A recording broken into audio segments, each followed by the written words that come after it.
नमस्ते, आप सभी का हमारे YouTube चैनल पर बहुत बहुत स्वागत है। आज मैं आप सभी को श्रावण मास के महात्म्य का 19वां अध्याय सुनाती हूँ। श्रावण मास की दोनों पक्षों की एकादशियों के व्रतों का वर्णन तथा विष्णु पवित्रारोपण विधि। ईश्वर बोले, हे महामुने, अब मैं श्रावण मास में दोनों पक्षों की एकादशी तिथि को जो किया जाता है उसे कहता हूँ। आप सुनिए।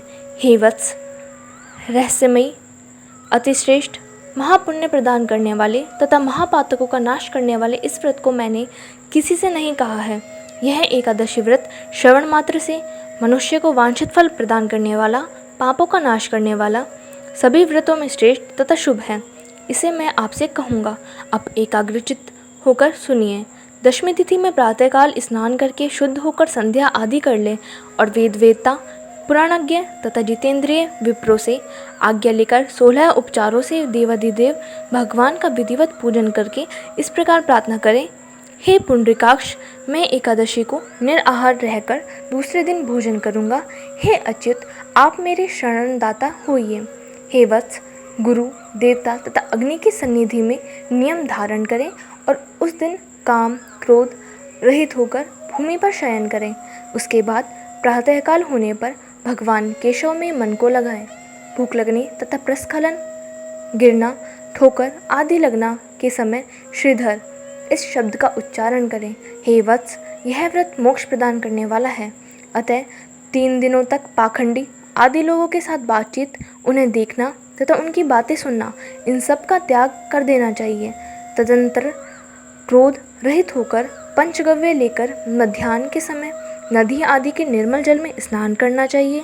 सूर्य को नमस्कार करके भगवान श्रीधर की शरण में जाना चाहिए और वर्णाचार की विधि से सभी कृत्य संपन्न करके घर आना चाहिए। वहाँ पुष्प, धूप तथा अनेक प्रकार के नैवेद्यों से श्रद्धापूर्वक श्रीधर की पूजा करनी चाहिए।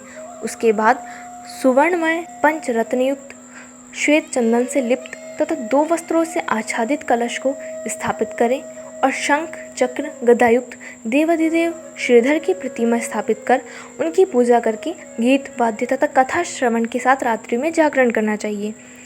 इसके बाद विमल प्रभात होने पर द्वादशी के दिन विधिवत पूजन करके कृतकृत्य होकर बुद्धिमान को चाहिए कि श्रीधर नाम का जप करें। उसके बाद उन शंख, चक्र तथा गदा धारण करने वाले देव श्रीधर की पुनः पूजा करें और सुवर्ण दक्षिणा सहित कलश ब्राह्मण को प्रदान करें। उस समय ब्राह्मण को विशेष करके नवनीत अवश्य प्रदान करें। इस प्रकार प्रार्थना करें, भगवान श्रीधर, आज आप मुझ पर प्रसन्न हो और मुझे अत्युत्तम लक्ष्मी प्रदान करें। हे मुनि श्रेष्ठ, इस प्रकार उच्चारण करके जगतगुरु श्रीधर से प्रार्थना करके श्रेष्ठ ब्राह्मणों को भोजन कराकर अपने सामर्थ्य अनुसार दक्षिणा देनी चाहिए। उसके बाद सेवकों आदि को भोजन कराकर गायों को घास खिलानी चाहिए। इसके बाद मित्रों तथा बंधु बांधवों समेत स्वयं भोजन करना चाहिए। हे सनत कुमार, मैंने आपको यह श्रवण मास की शुक्ल पक्ष की एकादशी व्रत विधि बतला दी। इसी प्रकार कृष्ण पक्ष की एकादशी में भी करना चाहिए। दोनों व्रतों में अनुष्ठान समान है, केवल देवताओं के नाम में भेद है।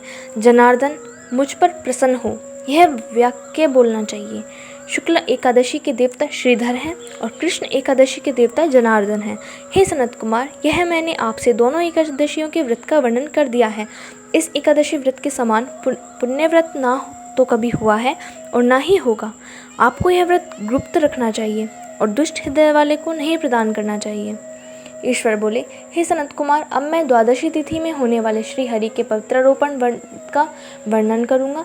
पिछले अध्याय में देवी की कही गई पवित्रारोपण विधि के समान ही इसका भी पवित्रारोपण है। इसमें जो विशेष बात है उसे मैं बताऊंगा। सावधान चित्त होकर सुनिए। हे महामुनि, इस व्रत के लिए जो अधिकारी बताया गया है उसे आप सुने। ब्राह्मण, क्षत्रिय, वैश्य, शूद्र तथा स्त्री, इन सभी को अपने धर्म में स्थित होकर भक्तिपूर्वक पवित्रारोपण करना चाहिए। द्विज को चाहिए कि अत्तो देवा अवंतु नो यतो विष्णु विचकर्मे पृथिव्या सप्त धामा भी। इस मंत्र से विष्णु की पूजा करें। स्त्रियों तथा शूद्रों के लिए नाम मंत्र है जिसके द्वारा वे विष्णु की पूजा करें। इसी प्रकार द्विज कद्रुद्राय, इस मंत्र से शिव जी की पूजा करें। स्त्रियों तथा शूद्रों के लिए नाम मंत्र है जिसके द्वारा वे शिव जी की पूजा करें। सतयुग में मणिमय, त्रेता में सुवर्णमय, द्वापर में रेशम का और कलयुग में कपास का सूत्र पवित्रक के लिए बनाया गया है।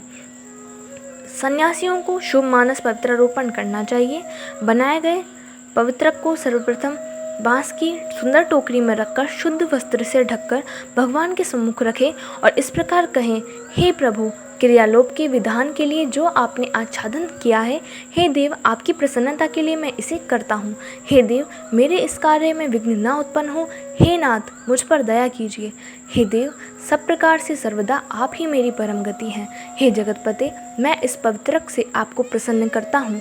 हे काम क्रोध आदि मेरे व्रत का नाश करने वाला ना हो। हे देवेश, आप आज से लेकर वर्ष पर्यंत अपने भक्त की रक्षा करें। आपको नमस्कार है।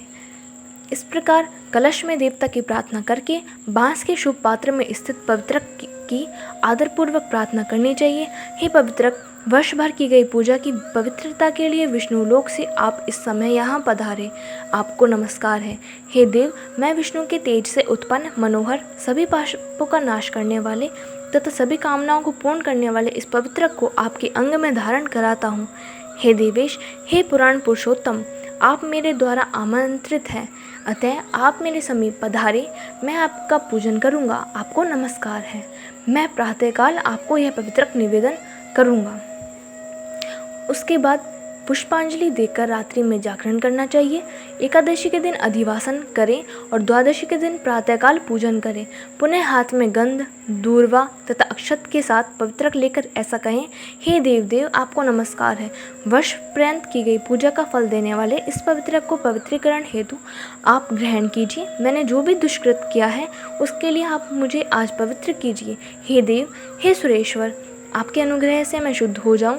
इस प्रकार मूल मंत्र से संपुटित इन मंत्रों के द्वारा पवित्रक अर्पण करें। उसके बाद महानैवेद्य अर्पित करके निराजन कर प्रार्थना करें और मूल मंत्र से घृत सहित खीर का अग्नि में हवन करें। इसके बाद इसी मंत्र से पवित्रक का विसर्जन करके इस प्रकार बोलें, हे पवित्रक, वर्ष भर की गई मेरी शुभ पूजा को पूर्ण करके अब आप विसर्जित होकर विष्णु लोक को प्रस्थान करें। इसके बाद पवित्रक को उतारकर ब्राह्मण को प्रदान कर दें अथवा जल में विसर्जित कर दें। हे वत्स, मैंने आपसे श्री हरि के इस पवित्रारोपण का वर्णन कर दिया। इसे करने वाला इस लोक में सुख भोगकर अंत में वैकुंठ प्राप्त करता है। इस प्रकार श्री स्कंद पुराण के अंतर्गत ईश्वर सनत कुमार संवाद में श्रावण मास महात्म्य में उभय एकादशी व्रत कथन और द्वादशी में विष्णु पवित्रारोपण कथन नामक 19वां अध्याय पूर्ण हुआ। धन्यवाद। इस वीडियो में बस इतना ही।